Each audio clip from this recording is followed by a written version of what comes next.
Hey everybody, what's up? I wanted to talk about your ego and investing, and that your ego is less important than making money. We're here as investors to make money, and realistically, that should be the only thing we care about. You have to be really careful that you don't let your emotions get in the way of that. But your ego, particularly, you have to be careful that you don't take some kind of hard stance against a company or a product or an industry or even say a region and not invest in some part of the world for a reason like that. Uh, Maybe there's a CEO you don't like, so you don't want to invest in his company. And you need to watch out for all of those things because ultimately we only have so long to live. Our money and our investments are a manifestation of some of the time that we've already lived.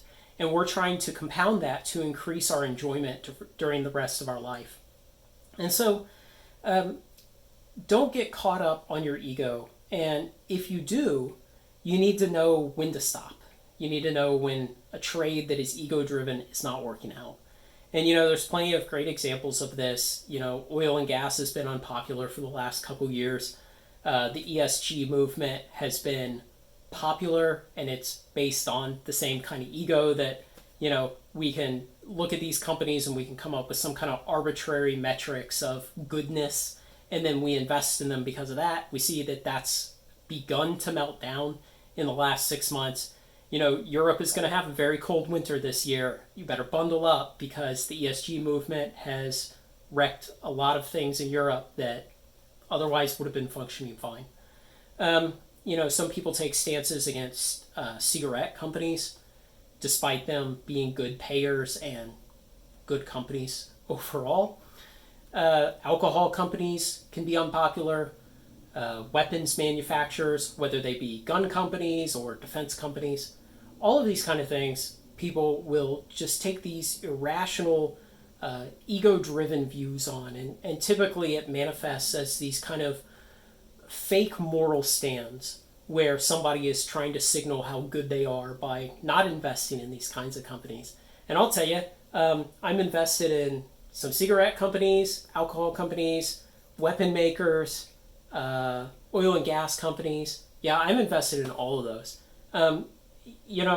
It would be hard to think of something that would be legal that I would be willing to let my ego get in the way of investing in to make money.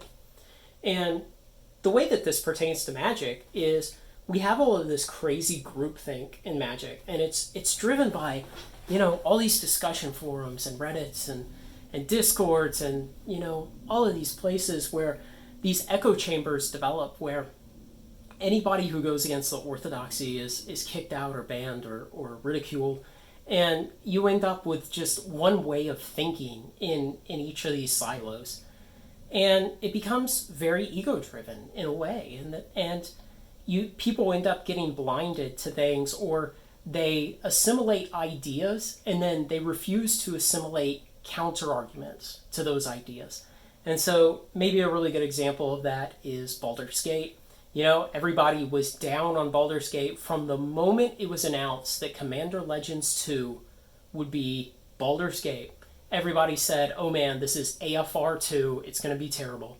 And, the box compositions, WotC messed up on that, putting a bunch of curated cards in various slots in both the draft and set boxes, and just wrecking the value of those cards, similar to how they did with the Mystical Archives at Strixhaven.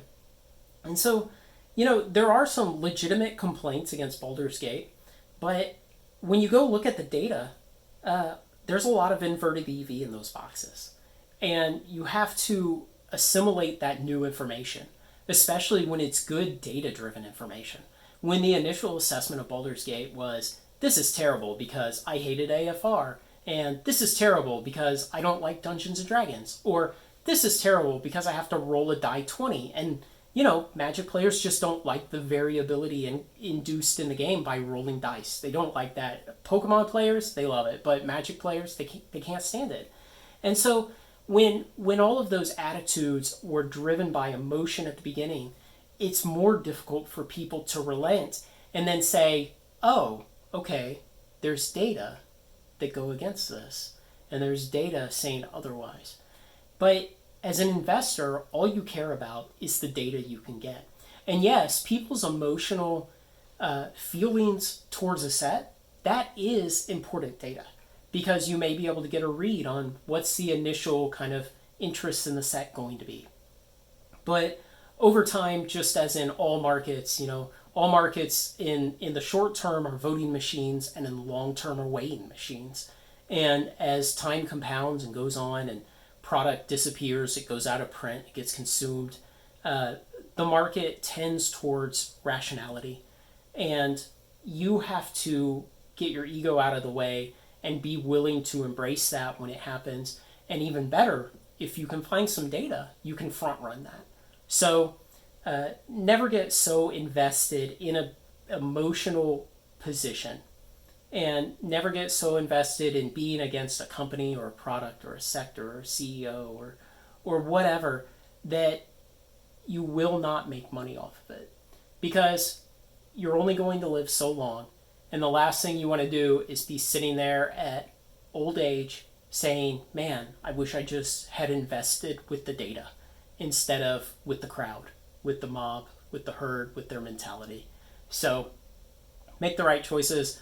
Do the things that, sometimes it feels bad, but get your emotions out of the way and you'll make more money and you'll be happier. So let me know what you think, guys. Like, comment, share, and subscribe. Join me on Final Trade. Thanks a lot.